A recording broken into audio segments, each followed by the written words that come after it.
What's up, everybody? I'm meteorologist Andrea Myers, bringing you guys your daily hail forecast, sponsored as always by C3 Group, Merlin Law Group, and American Contractor, and also Atlas. Go ahead and check them out in the description to this video. They're linked so you guys can check out all the good work that they do.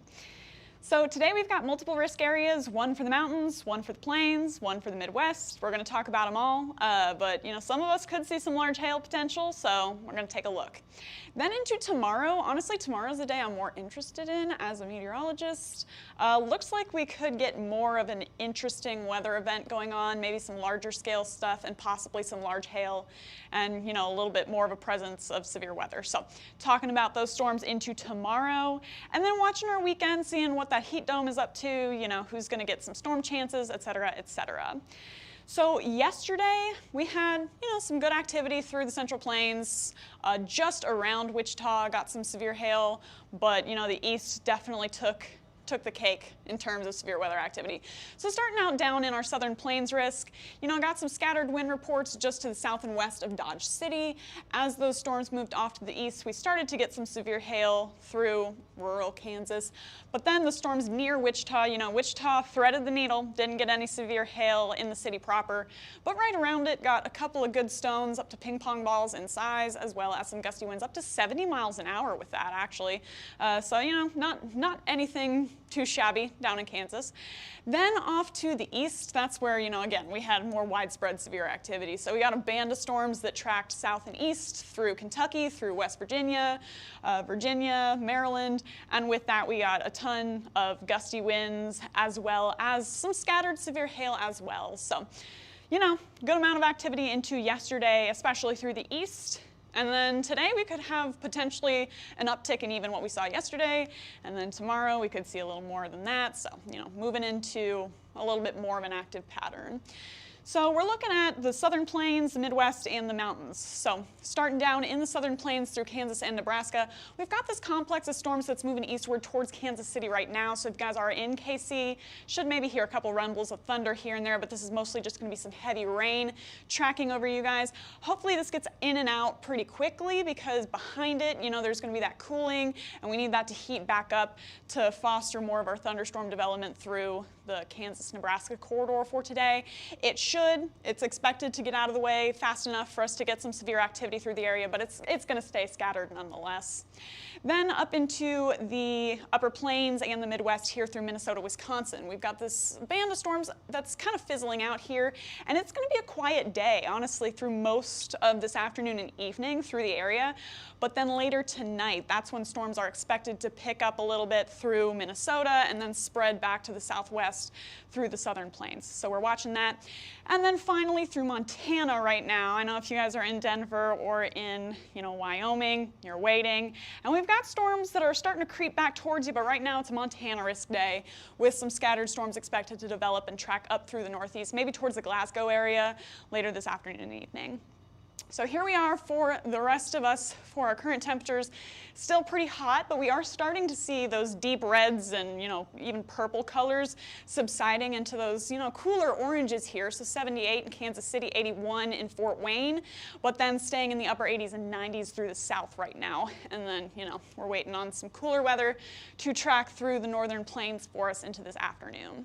Then dew points staying muggy across most of the states right now. 68-degree dew points in Atlanta and Miami, 76 in New Orleans, and then up into the mid-50s for Minneapolis and St. Louis. So gonna be pretty warm and muggy, but not quite as oppressive as we have seen for the last week. So, some good news, some bad news there. Then for our significant hail model for you guys, that are weather enthusiasts, that heat, that humidity, that all plays into our hail chances. So this is what we're looking at here. We like to see these oranges for those larger hail potential sizes there. So starting out around 6 p.m., that's when we should see storms starting to develop through and near the Duluth area. And then, like I said, going to spread back to the south and the west as the night goes on. And then Kansas and Nebraska as well should be going around 6 p.m. there. So into the evening and overnight hours, we usually see those start to taper off. However, we do have a low-level jet that's going to continue to produce some humidity as well as heat up through the Dakotas and Minnesota. And what that's going to do is keep our hail potential around for the evening and overnight hours. So here we are by midnight as things are starting to spread into the Dakotas, still have large hail potential going there. And it's going to continue to roll throughout the evening and throughout the overnight hours as we'll see that complex form and track through the area. So you guys up in the Dakotas and Midwest probably have the chance to see the longest term severe weather chances for today. So starting out again back in the southern plains for our future radar, we're going to see that complex track off east through Kansas City, and then we're going to start to see some storms bubbling up around the Hayes and Colby area by around 6:30. So any of those could produce some severe hail for us in probably the $quarter to $half size range. As those track eastward, we could see some larger hail potential as they move into a more unstable environment through the central Kansas and central Nebraska corridor.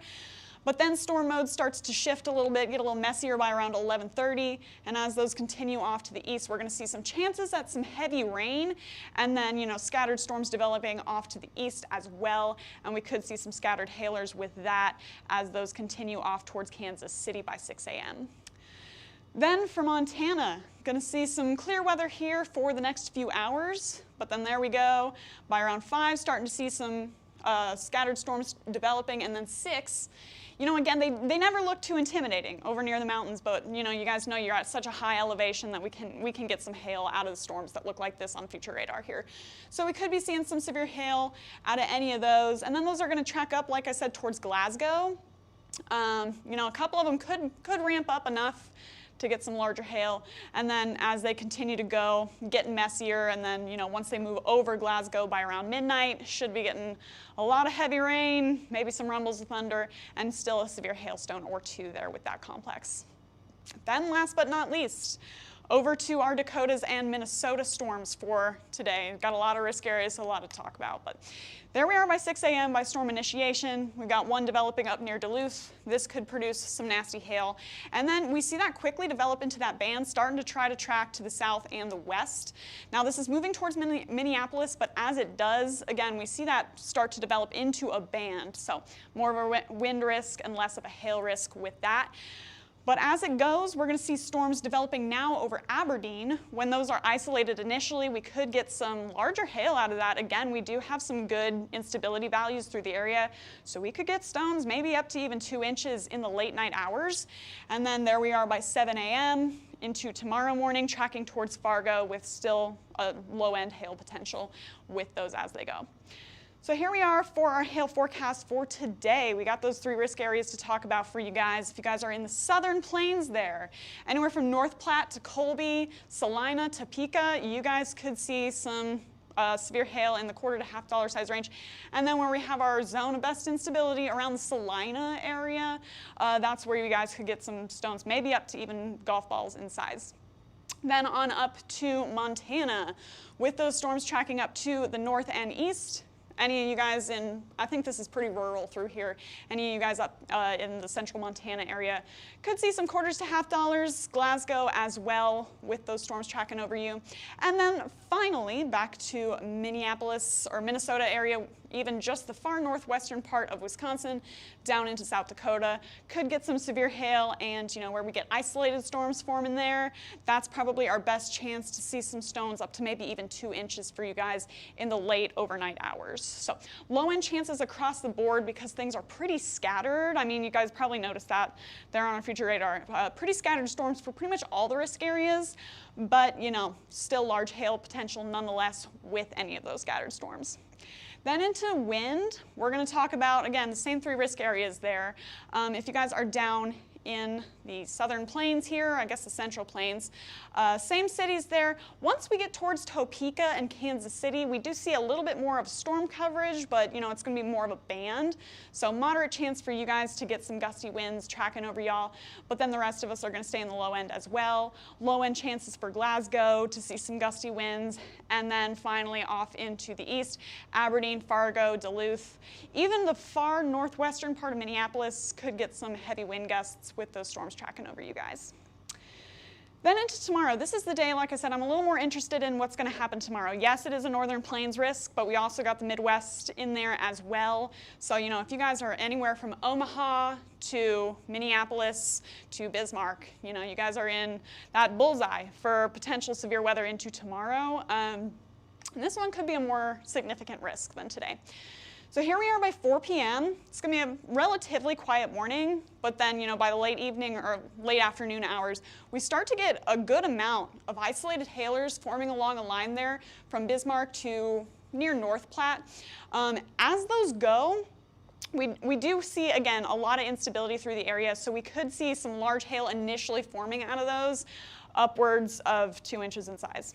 It's going to be pretty quick. As that moves east, we start to see these band ups still looking like they're pretty aggressive storms here through the Minot area in North Dakota. Any of those could still be producing large hail, as well as these storms through the southern, I guess, the central plains there through South Dakota and Nebraska. Then finally, by 7 p.m., starting to see that north end band up through Bismarck, as well as just to the north of Fargo. And then these are starting to band up a little bit as well as they track off to the east. And then, you know, we got a couple of pretty good bands here with that bowing structure. So then we could be starting to get some pretty high winds tracking through northern Minnesota, as well as tracking towards Omaha here into the late evening, early overnight hours. So if you guys are, again, in Omaha, could be starting to get a wind risk there. Then tracking through Des Moines by the late overnight hours there and into Minneapolis, Duluth as well. So any of you guys could see a wind threat, as well as some scattered severe hail with that band tracking through. And then that's going to move off into Wisconsin by Saturday morning, and then, you know, going to address Saturday risk as it comes. Also a risk for Florida. If you guys are in Florida and you've been like, where have we been at? Here you go. So by 1 p.m., going to see some scattered storms developing around Jacksonville, Tallahassee. Could get some gusty winds with those. Not a whole lot of instability that could support widespread hail chances, but some gusty winds for sure. Check out that band that's forming by 4 p.m. Central, 5 p.m. Eastern, as it tracks southward towards Melbourne. And then finally, as it sinks down to the south, could continue to see some gusty winds through Orlando, through Melbourne, Jacksonville, with those scattered storms. Again, low-end hail chance for you guys, though. So, speaking of hail, here's what we got. Quarters to $half possible anywhere from Cheyenne, Wyoming, off into the far western part of Wisconsin. So, I know, Colorado, I mean, it's in Colorado, not Denver though, and it is creeping backwards. Your storm season usually starts later in the summer, so, you know, keep holding on, because things are just getting started for Colorado, but, you know, it takes some patience. So, Cheyenne, all the way into western Wisconsin, could get some scattered hail chances with tomorrow's activity. And then the best activity is looking where we're seeing those isolated cells being pretty prevalent, all the way from central North Dakota down into central Nebraska. So moderate chance for you guys to see some severe hail with that. Could get up to 2.5 inches maybe here with some of those initial storms before they band up. So Bismarck could see some nasty hail, as well as Sioux Falls, Fargo, and North Platte. So be on the lookout for that. Then for wind, gonna add in our Florida risk here with that band of storms that's gonna track through your area. So starting out with the north end, gonna put everybody in a low end chance if you're on the initial development of those storms, but then once we start to see that band develop, bringing things up into a moderate risk. So anywhere from Bismarck to Des Moines to Minneapolis, you guys have a moderate chance of seeing some nasty winds with those storms as they develop and track through. Could even see some upgrades through the area into tomorrow, so we'll keep tuned on that. And then down into Florida, Jacksonville and Melbourne, as well as Orlando. Could see some gusty winds with that complex that's heading over you guys. So be on the lookout for that tomorrow. Could get some heavy rain as well as some nasty winds here and there.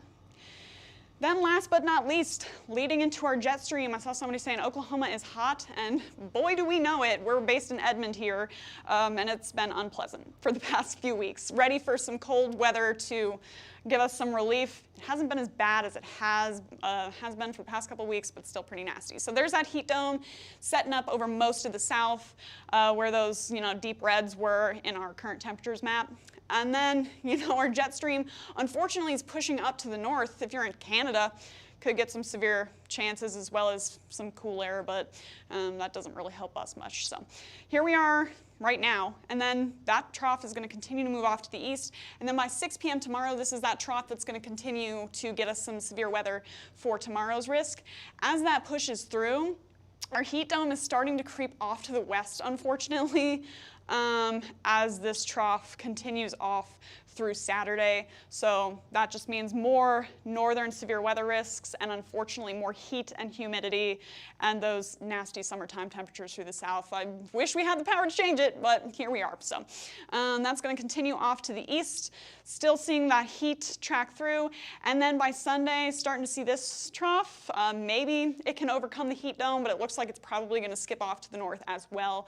But you know, the best we can do is cross our fingers for that trough on Sunday afternoon to sink down to the south, track through, bring us those severe storms, and bring us those cooler temperatures. So we're rooting for you, little trough.